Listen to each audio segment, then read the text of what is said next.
आज हमसे रूबरू हैं महेश उपाध्याय। आप मुख्य प्रबंधक हैं राजस्थान राज्य पथ परिवहन निगम में उदयपुर के। महेश जी, आपका स्वागत करते हैं।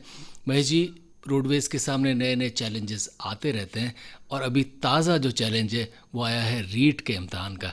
बताएं कि इससे कैसे डील कर रहे हैं और क्या क्या अतिरिक्त प्रबंध इस सिलसिले में आप कर रहे हैं। सर, मैं आकाशवाणी के माध्यम से हमारे सभी परीक्षार्थियों को ये अवगत कराना चाहूँगा कि दिनांक 20/9 से ही 30/9 तक राजस्थान परिवहन निगम की सभी एक्सप्रेस एवं साधारण वाहनों में परीक्षार्थियों के लिए यात्रा निःशुल्क कर दी गई है। परीक्षार्थीगण उनका फ़ायदा भी उठा रहे हैं, लगातार वो यात्रा कर रहे हैं।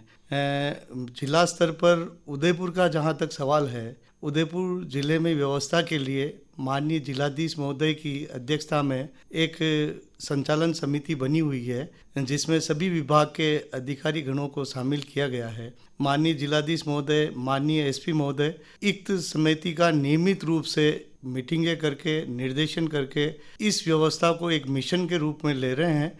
और जैसा उदयपुर का कोविड प्रबंधन माननीय जिलाधीश महोदय द्वारा किया गया है, इस रीट परीक्षा में भी हर छोटे छोटे पहलू को उनके द्वारा देखा जा रहा है।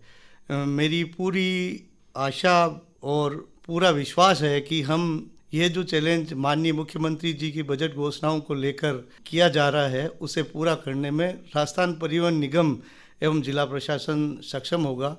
मैं आपको बताऊं कि उदयपुर जिले में लगभग 22,000 परीक्षार्थी बाहर के जिलों से आ रहे हैं। उनकी व्यवस्था हेतु अलग अलग स्थानों पर 6 बस स्टैंड निर्मित किए गए हैं। राजस्थान परिवहन निगम का जो पूरा फ्लीट है वो दिनांक 25 से 27 तक केवल रीट परीक्षार्थियों के लिए आरक्षित कर दिया गया है। वर्तमान में केवल मात्र वोल्वो वाहनों का आरक्षण किया जा रहा है। अन्य वाहनों का आरक्षण रीट परीक्षा के कारण स्थगित किया गया है। रीट परीक्षार्थियों के आवास की व्यवस्था ही यहाँ जितने भी टीएडी के हॉस्टल्स है और जितने भी सरकारी आवास है वहाँ की गई है। वहाँ निःशुल्क भोजन, पानी सभी की व्यवस्थाएं की गई है।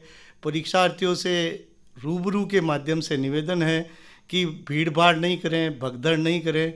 सभी को निश्चित रूप से माननीय मुख्यमंत्री महोदय की उद्घोषणा के अनुरूप निःशुल्क यात्रा कराई जाएगी। जिला प्रशासन, निगम प्रशासन पूरी तरह से प्रतिबद्ध है। महेश जी, वे लोग जो निःशुल्क यात्रा करना चाहें, पहले तो ये बताएं कि उन्हें किस तरह का प्रमाण पत्र या किस तरह की चीज़ दिखानी पड़ेगी जिसके आधार पर ही उन्हें यात्रा करने की सुविधा दी जाए।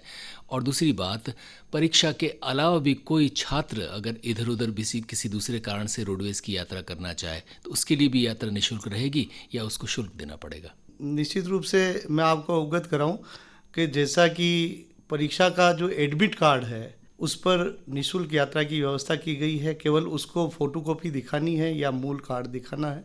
और एक अलग निवेदन है कि वर्तमान की भीड़ भाड़ को देखते हुए जो भी अलग से छात्र यात्रा करना चाहें, 3 दिन के लिए उन्हें मेरी व्यक्तिगत सलाह है कि अनावश्यक रूप से कहीं परेशानी में नहीं आएँ।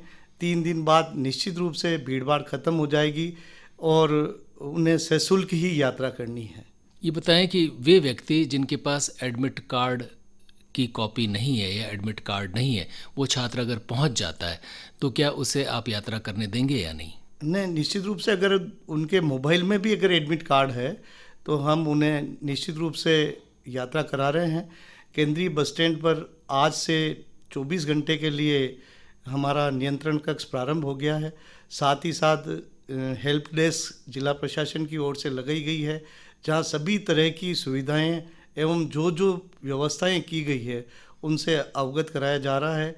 केंद्रीय नियंत्रण कक्ष का हमने दूरभाष नंबर जो अलग से मोबाइल खरीदा, वो मैं आकाशवाणी के माध्यम से, रूबरू चैनल के माध्यम से सभी परीक्षार्थियों को उपलब्ध कराना चाहूँगा।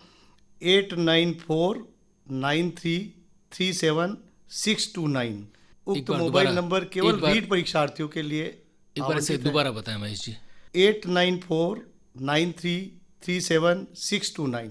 इस नंबर पर कॉल करने पर क्या सुविधा मिलेगी? इस पर राजस्थान परिवहन निगम की सभी व्यवस्थाएं और जिला प्रशासन की हेल्प डेस्क द्वारा रीट परीक्षार्थियों के लिए जो भी व्यवस्था की गई है उस पर पूरी जानकारी 24 आवर्स 25 से 27 तारीख तक उपलब्ध है। महेश जी, ये 3-4 दिन जो भी हैं, इस दौरान बहुत सारे छात्र और छात्राएं तो यात्राएं करेंगे। यूँ कहें कि हज़ारों लाखों बच्चे और बच्चियां इधर उधर यात्रा करेंगे अपना इम्तहान देने के लिए। लेकिन बहुत सारे ऐसे लोग भी हैं जिन्हें यात्रा करनी है या जिन्हें यात्रा करनी पड़ सकती है किसी भी आवश्यक कार्य से। बताएं कि इस भीड़ भाड़ में वे व्यक्ति क्या करें। मेरा लेक सिटी रेडियो के माध्यम से सभी से आग्रह है कि जब तक आवश्यक नहीं हो दिनांक 25 से 27 तक अपनी यात्रा को टालें, ताकि उन्हें किसी प्रकार की असुविधा का सामना नहीं करना पड़े। निगम का करीब करीब 95% फ्लीट अभी रीट एग्ज़ाम के लिए उपयोग में हो रहा है। 5% वाहनें जिनका किराया ज़्यादा है, वोल्वो श्रेणी की है, वो हमने उपलब्ध रखी है हमारे यात्रियों के लिए। और ऐसी कोई इमरजेंसी होगी, हमें अगर रीट से कुछ रिलीफ मिली तो निश्चित रूप से हम कुछ मार्गों पर और संसाधन उपलब्ध कराएंगे। महेश जी, फ़र्ज़ कीजिए किसी व्यक्ति को बहुत आवश्यक कार्य है और वो रोडवेज़ डिपो पर या रोडवेज़ के किसी बस स्टैंड पर पहुंच जाता है और कहता है कि मुझे यहाँ से यहाँ की यात्रा करनी है, तो बताएं कि उसे आप करने देंगे या नहीं? नहीं, निश्चित रूप से अगर हमारी सभी वाहनें किसी पर्टिकुलर स्टैंड के लिए नहीं है पर उस मार्ग पर कोई बस उपलब्ध है तो हम उनकी यात्रा के लिए व्यवस्था करेंगे। ऐसे किसी यात्री को जो हमारा भविष्य का ग्राहक है, अभी का ग्राहक है, उनके लिए पूरी व्यवस्थाएं की जाएगी। यानी उसे आप टिकट देकर यात्रा करने देंगे। और ऐसा तो नहीं है कि पूरी बस ही रीट के बच्चों के लिए आरक्षित है, उन्हें आप चढ़ने नहीं, ऐसा नहीं है। जिस मार्ग पर जा रही है कोई यात्री है तो निश्चित रूप से हम भेजेंगे उनको। महेश जी, ये जो 6 स्थान आपने बताए जहाँ पर व्यवस्था की गई है, पहले तो बताएं कि क्या क्या वहाँ पर व्यवस्था है, और अगर छात्र छात्राएं वहाँ पर आ जाते हैं तो वहाँ से अगर अपने गंतव्य स्थल तक यानी परीक्षा स्थल तक जा पाएँ, इसके लिए भी कुछ अतिरिक्त व्यवस्था है या नहीं? और दूसरा, जाते वक्त भी उन्हीं स्थानों पर उनको ठीक ठाक बस मिल जाए, इसके लिए भी क्या क्या प्रबंध किए गए, और इतनी बड़ी तादाद के लिए क्या ये संख्या पर्याप्त है? जिला प्रशासन द्वारा केंद्रीय बस स्टैंड पर केवल निगम की वाहनें रखी गई है और जो 5 अतिरिक्त बस स्टैंड बनाए गए हैं, हमारा पहला बस स्टैंड रेती स्टैंड चलेगा, दूसरा प्रताप नगर चलेगा, तीसरा बलीचा में चलेगा, चौथा पहाड़ी बस स्टैंड पे चलेगा, 5वां अम्बेरी सुखेर नाके पे चलेगा। उक्त सभी स्थानों पर 100 से 150 बसें अतिरिक्त रूप से रीट परीक्षार्थियों के लिए उपलब्ध रहेगी। जिला प्रशासन द्वारा 1700 ऑटो और मैजिक उन सभी सेंटर्स पर उपलब्ध रखी गई है, जिससे परीक्षार्थी इन स्थानों पर एवं केंद्रीय बस स्टैंड और रेलवे स्टेशन पहुंच सके। साथ ही साथ प्रत्येक बस स्टैंड पर जिला प्रशासन द्वारा सुरक्षा एवं पानी का इंतजाम किया गया है। साथ ही साथ खाने पीने की नियमित शुल्क पर, एक निर्धारित शुल्क पर व्यवस्थाएं की गई है, ताकि परीक्षार्थियों को किसी भी तरह का कोई तकलीफ नहीं हो एवं उन्हें आने जाने में किसी प्रकार की असुविधा नहीं हो। हमारे आदरणीय आरटीओ साहब प्रकाश सिंह जी राठौड़ इसी मिशन में लगे हुए हैं और माननीय जिलाधीश महोदय नियमित रूप से इन कार्यों की मॉनिटरिंग कर रहे हैं। महेश जी, आपने बताया कि 22,000 के लगभग विद्यार्थी तो अकेले उदयपुर में बाहर से आ रहे हैं, और संभाग की बात करें तो हो सकता है संख्या 1 लाख के आसपास पहुंच जाए।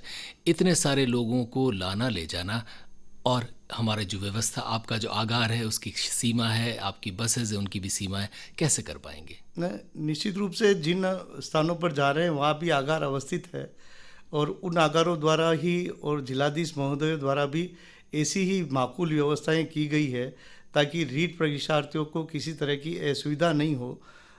मैं आपको बताऊं, यहाँ पर जो अधिकांश परीक्षार्थी आ रहे हैं वे मुख्यतः बांसवाड़ा, झालावाड़, जयपुर और अजमेर से आ रहे हैं। उन स्थानों पर उदयपुर से जाने वाले परीक्षार्थी भी है, जिनकी बड़ी मात्रा में आज सुबह ही हमने जैसे हमारी एक अतिरिक्त बस झालावाड़ और जयपुर के लिए प्रस्थान कराई और झालावाड़ से भी एक अतिरिक्त बस आई। तो परीक्षार्थी नियमित रूप से अभी यात्रा कर रहे हैं और दिनांक 20 से ही उनका मूवमेंट चालू है और हमें पूरी उम्मीद है कि वो 26 को एक साथ यात्रा नहीं करेंगे, भीड़ भाड़ से बचेंगे। निगम प्रशासन द्वारा 30 तारीख तक उन्हें छूट दी गई है। साथ ही साथ माननीय मुख्यमंत्री महोदय ने कल जो निर्देशित किया उसी तरह निजी वाहनों में भी किरायों से मुक्ति की गई है। महेश जी, आपने बताया कि आ तो व्यक्ति आराम से सकता है, यानी किसी का 26 को इम्तहान है तो वो 25 को भी यानी आज के दिन भी आ सकता है, हो सकता है 1-2 दिन पहले भी आ गए हों, लेकिन आप जानते हैं हम लोगों की प्रवृत्तियाँ अच्छी तरह कि जैसे ही इम्तिहान ख़त्म होंगे तो सब लोगों को अपने अपने घर पहुंचने की जल्दी रहेगी, यानी इम्तिहान के बाद की ये जो भागा दौड़ होगी इससे कैसे निपटेंगे?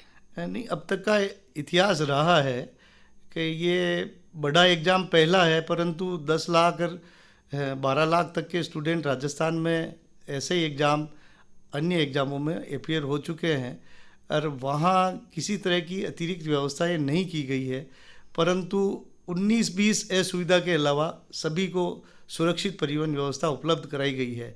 इस माकूल इंतजामों के तहत वर्तमान में राजस्थान सरकार ने भी हर जिलाधीश महोदय को ये निर्देशित किया गया है कि आप जितने भी सामाजिक संस्थान हैं, माननीय मुख्यमंत्री महोदय ने कल भी सभी सामाजिक संस्थाओं से भी अपील करी है कि वो रीट परीक्षार्थियों के लिए खुल के सहयोग करें, और सभी सामाजिक संगठन एवं जिला प्रशासन ने हर जगह परीक्षार्थियों के लिए व्यवस्था करी है। तो मुझे पूरा विश्वास है कि परीक्षार्थी एकदम भगदड़ में नहीं जाएंगे, परंतु जितनी हमारी व्यवस्थाएं हैं वो अनुकूल ही रहेगी, कम नहीं पड़ेगी। महेश जी, जाते जाते वे तमाम विद्यार्थी हज़ारों लाखों में जो इस इम्तिहान को दे रहे हैं, उन्हें आप अपनी तरफ से क्या संदेश देंगे, क्या सुझाव देंगे? मैं सभी परीक्षार्थियों को उनके उज्जवल भविष्य की शुभकामना देता हूँ। साथ ही साथ ये निवेदन करता हूँ कि किसी भी तरह की भागदौड़ में नहीं पड़े एवं थोड़ा संयम बरतते हुए यात्रा करें। निश्चित रूप से जिला प्रशासन, निगम प्रशासन आपकी हर माकूल इंतजाम के लिए आपके साथ है। उदयपुर शहर में 106 परीक्षा केंद्रों पर पूरी व्यवस्थाएं की गई है। साथ ही साथ हमारे जो 51 परीक्षा केंद्र बाहर है उन पर भी पूरी व्यवस्थाएं की गई है। हमारे जो भाई बहन इस परीक्षा में शामिल हो रहे हैं उनसे मैं निश्चित रूप से ये अनुरोध रेडियो लेक सिटी के माध्यम से करना चाहूँगा कि जिस पद के लिए आप, जो भारत का भविष्य बनाने के लिए, उस पद के लिए आप परीक्षा दे रहे हैं, आप सबको मेरी शुभकामनाएं हैं। ऐसा ही संयम बरतते हुए इस परीक्षा की और माननीय मुख्यमंत्री महोदय की इस घोषणा में सहयोग करें, जिससे किसी प्रकार की भगदड़ नहीं हो, किसी प्रकार की असुविधा नहीं हो एवं एक सुखद एवं अनुभव की यात्रा आप लोग कर सकें। महेश उपाध्याय, आपका हृदय से आभार।